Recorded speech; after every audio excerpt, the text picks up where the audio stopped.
अऊज़ु बिल्लाहि मिनश्शैतानिर्रजीम बिस्मिल्लाहिर्रहमानिर्रहीम। अल्हम्दुलिल्लाह, हम लहन ख़फ़ी और लहन जली की इक़साम मुकम्मल कर चुके हैं। आज से हम मखारिज स्टार्ट कर रहे हैं। मखारिज दरअसल मखरज की जमा है। मखरज से मुराद वो जगह जहाँ से हरूफ अदा हों। तो इस लिहाज से हमारे मुंह का अंदर का जितना भी हिस्सा है वो सारा मखारिज में शुमार होता है। अलिफ बे ते से को उर्दू में हरूफ तहज्जी कहते हैं, जबकि इन्हें अरबी में हरूफुल हिजा कहते हैं। हरूफुल हिजा टोटल 29 हैं, जो कि 17 मखारिज से अदा होते हैं।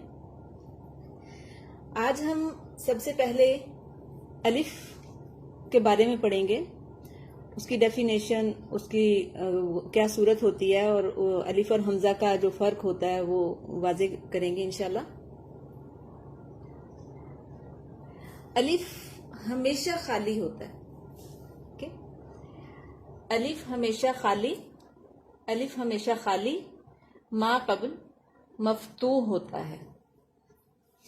ये जो अलामत है ये जबर कहलाती है अरबी में, बल्कि उर्दू में भी जबर ही कहलाती है, और इसको अरबी में फतह कहते हैं, और जिस हर्फ पर ये आ जाए उसे उस हर्फ को मफ्तूह कहते हैं। यानी अलिफ जो है वो हमेशा खाली। आप देख रहे हैं कि अलिफ के ऊपर को कुछ भी नहीं है, ना उसके नीचे जेर है, ना जबर है, ना पेश है, ना जज़म है जिसे हम सुकून भी कहते हैं, और जज़म की मुख्तलिफ सूरतें आपको लिखकर भी बताई गई थी। तो अलिफ हमेशा खाली मा कब्ल मफ्तूह होता है, यानी अलिफ हमेशा खाली होगा और उससे पहले जबर ही आएगी। अलिफ से पहले हमेशा जबर ही आएगी। जैसे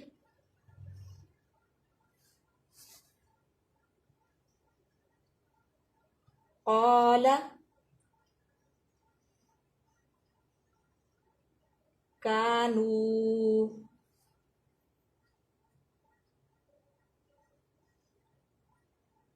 क़ारिअह। ये देखें, आप देख सकते हैं कि इन तीनों अल्फाज में अलिफ हमेशा खाली है। हर लफ्ज में अलिफ खाली है और उससे पहले जबर है। अलिफ खाली मा कब्ल मफ्तूह, इसमें भी अलिफ खाली मा कब्ल मफ्तूह, और यहां भी अलिफ खाली मा कब्ल मफ्तूह। यानी अलिफ हमेशा खाली मा कब्ल मफ्तूह होता है, अलिफ हमेशा खाली होता है और उससे पहले जबर आती है। अलिफ पे कोई हरकत कभी भी नहीं होती। ठीक है, उसके बाद हम देखते हैं कि ये फर्स्ट चीज थी। ठीक है, सेकंड में कि अलिफ अकेले कभी भी कोई साउंड नहीं देता। अलिफ की कोई साउंड नहीं बनती।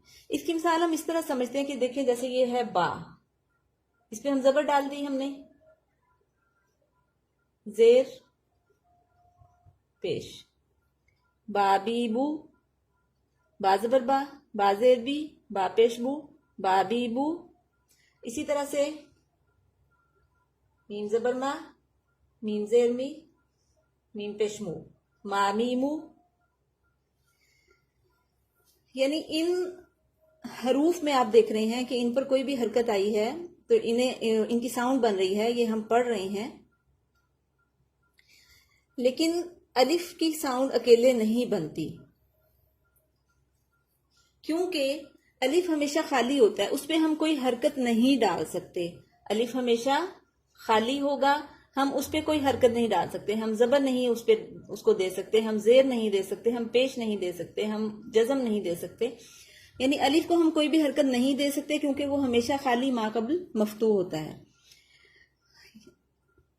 तो इसलिए अकेले अलिफ की कोई साउंड भी नहीं बनती। ये अकेला अलिफ लिखा गया, इसको हम अलिफ तो पढ़ सकते हैं, लेकिन हम इसको ऊपर वाले हरूफ की तरह साउंड नहीं उसकी बना सकते। जैसे यहाँ पर हम बा अकेला भी पढ़ रहे हैं, लेकिन हम इसको बा बी बू भी पढ़ सकते हैं, जबकि अलिफ जो है वो अलिफ ही पढ़ा जा रहा है। इसको हम आ ई ऊ या इस तरह नहीं पढ़ सकते, क्योंकि ये खाली होता है हमेशा, इस पर कोई हरकत नहीं होती। लेकिन किसी भी हर्फ के साथ मिलके वो साउंड देता है। जैसे देखें ला, अब ये जो, चले मैं दूसरी तरह लिख के दिखाती हूं आपको। ला, ये जो एराब जो है, जबर जो है, ये लाम पे है, अलिफ पे नहीं है। अलिफ खाली ही है, अलिफ खाली ही है और उससे पहले जबर आ रही है। इसी तरह से मा, हा, यकीनन सेकंड पॉइंट भी आपको अच्छी तरह समझ आ गया होगा कि अलिफ अकेला जो है वो कोई साउंड नहीं देता। जब भी हमें अलिफ की साउंड बनानी होगी, वो उसे किसी हर्फ के साथ मिलाना होगा, हम उसे किसी हर्फ के साथ मिला के ही पढ़ सकते हैं, उसकी साउंड बन सकती है। ला, मा, हा। नेक्स्ट चीज जो अलिफ के बारे में है वो ये कि अलिफ हमेशा लफ्ज के दरमियान और एंड में आता है। थर्ड पॉइंट जो है, अलिफ हमेशा लफ्ज के दरमियान और आखिर में आता है। इसकी मिसालें आपको दिखाते हैं हम। हुनालिका,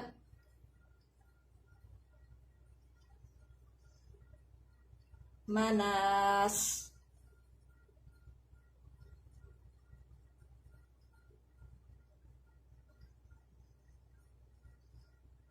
मिथलुहा,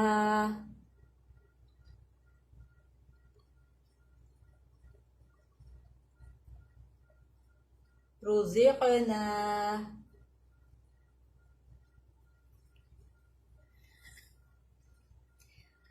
अब ये 4 मिसालें आपके सामने लिखी गई हैं, उनमें आप बगौर देख सकते हैं कि हर मिसाल में अलिफ खाली है और उससे पहले जबर है। अलिफ खाली है, उससे पहले हर्फ पे जबर है। यहां भी अलिफ खाली, मा कबल मफ्तू, अलिफ खाली, मा कबल मफ्तू। रुज़िक़ना में भी अलिफ खाली, मा कबल मफ्तू। अभी हम ये देख रहे थे कि अलिफ हमेशा लफ्ज के दरमियान या आखिर में आता है। अब ये देखें, पहले 2 अल्फाज में आप देख रहे हैं कि अलिफ जो है वो लफ्ज के दरमियान आ रहा है। हुनालिका, ये सेंटर में आ रहा है, ठीक है। मनास, इसमें भी अलिफ सेंटर में आ रहा है।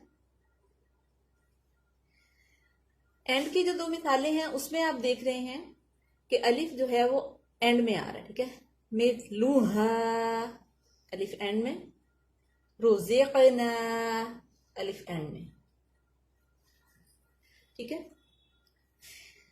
अलिफ हमेशा लफ्ज के दरमियान या आखिर में आता है।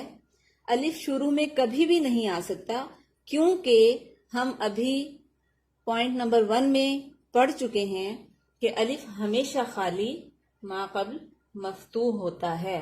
अलिफ हमेशा खाली, मा कब्ल मफ्तूह होता है, ठीक है। इसलिए अलिफ स्टार्ट में नहीं आ सकता।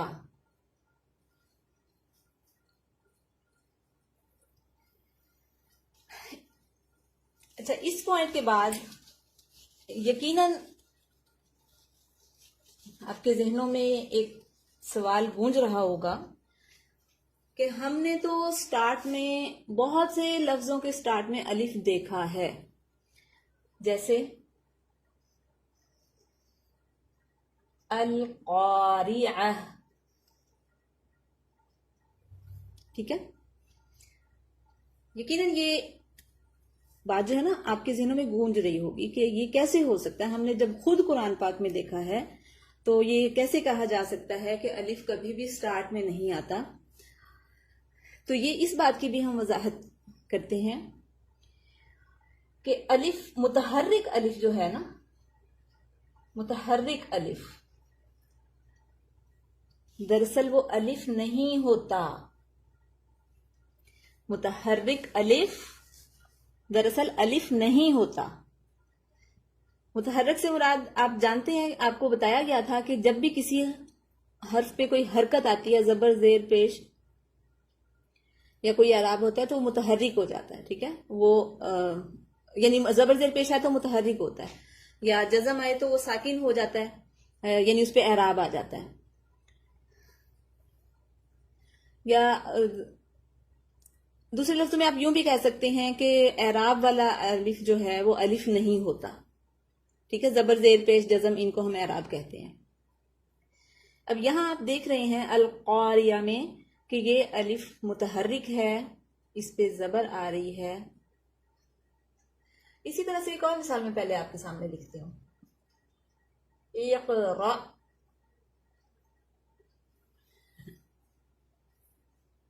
ठीक है, ये दो मिसालें आपके सामने हैं। इन दोनों में अलिफ जो है वो मुतहर्रिक है, एराब वाला है। इक़रा में पहला मुतहर्रिक है, दूसरा अलिफ साकिन है, यानी उस पे भी एराब है। इसका मतलब है वो अलिफ नहीं है। ठीक है, अच्छा, मुतहर्रिक अलिफ जो होता है, एराब वाला अलिफ जो होता है, वो अलिफ नहीं होता, दरअसल वो हमजा पढ़ा जाता है। ठीक है, एराब वाला अलिफ, मुतहर्रिक अलिफ जो है वो हमेशा हमजा पढ़ा जाता है, उसे हम अलिफ नहीं पढ़ते। उसकी साउंड चेंज हो जाती है, उसका मखरज भी चेंज हो जाता है। जो अलिफ होता है वो उसका मखरज और है, वो जौफ़े दहन से अदा होता है। इसकी डिटेल इंशाल्लाह हम नूरानी कायदे में पढ़ेंगे, और वो मद्दा होता है, ये डिटेल इंशाल्लाह आगे हम पढ़ेंगे। लेकिन जो मुतहर्रिक अलिफ होता है वो हमजा बन जाता है, उसका मखरज चेंज हो जाता है। अब इसमें आप देखें कि हमजा जो है, एक तो नूरानी कायदे की तख्ती नंबर 1 में लास्ट में हमजा आता है, वाओ हा हमजा। ठीक है, वो ये हमजा होता है, ये हर हालत में हमजा ही है, ये हर हालत में हमजा ही है।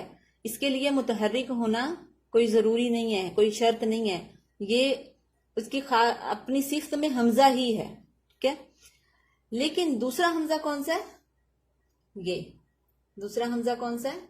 ये वाला, ये वाला।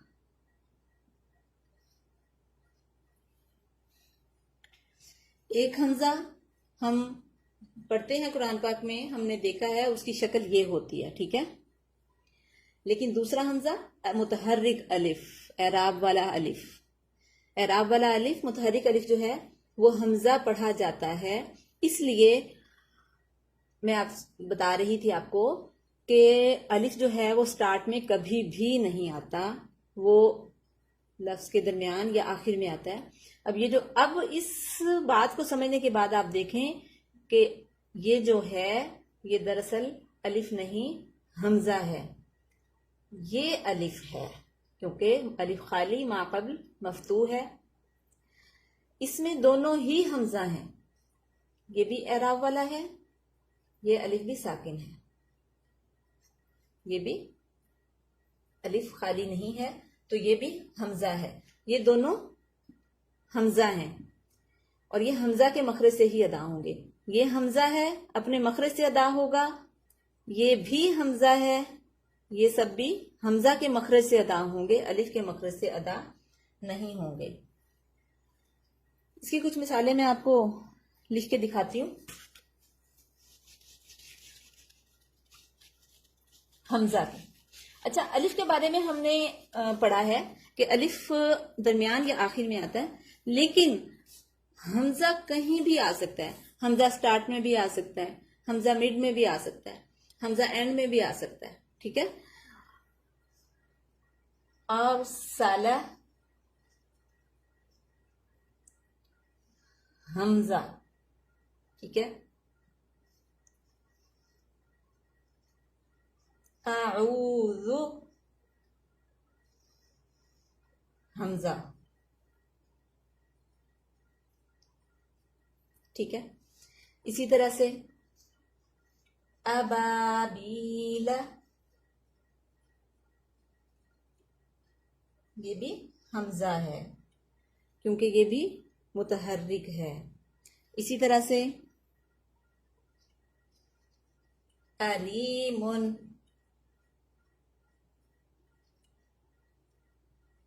ये भी हमजा है।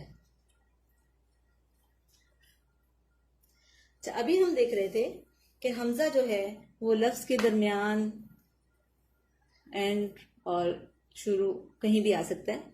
तो इसकी भी मैं आपको मिसाल बता दूं।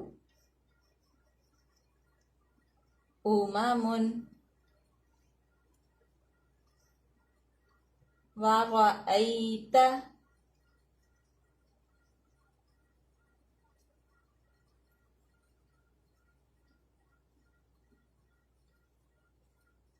फनतबर्रअ।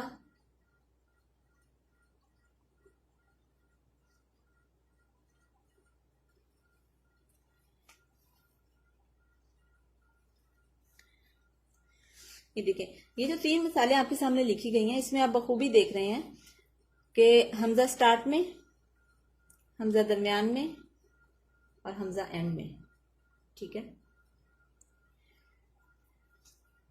अच्छा, इसके लिए एक और पॉइंट मैं आपको बता दूं इसमें कि अक्सर हमने कुरान पाक में देखा है कि अलिफ मुतहर्रिक हो तो उसके ऊपर छोटा सा हमजा लिखा भी होता है। देखें, जैसे वराअयता में है, फनतबर्रअ में है। जरूरी नहीं कि उस पे हमजा लिखा होगा तो फिर ही हम उसको हमजा पढ़ेंगे और वो हमजा में शुमार होगा, बल्कि नहीं लिखा होगा तो भी हमजा ही शुमार होगा। देखें, जैसे ये कुछ जो ऊपर मिसालें लिखी गई हैं, इन सब में उनके ऊपर हमजा नहीं लिखा हुआ, लेकिन फिर भी वो हमजा ही है। तो यकीनन आपको बहुत अच्छे से समझ आ गई होगी कि अलिफ हमेशा खाली मा कबल मफ्तूह होता है। अलिफ अकेले कोई साउंड नहीं देता।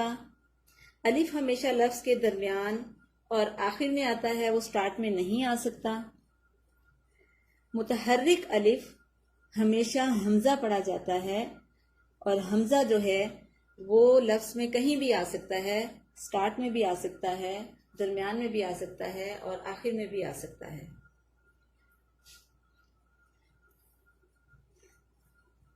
वाखिर दावाना अल्हम्दुलिल्लाहि रब्बिल आलमीन।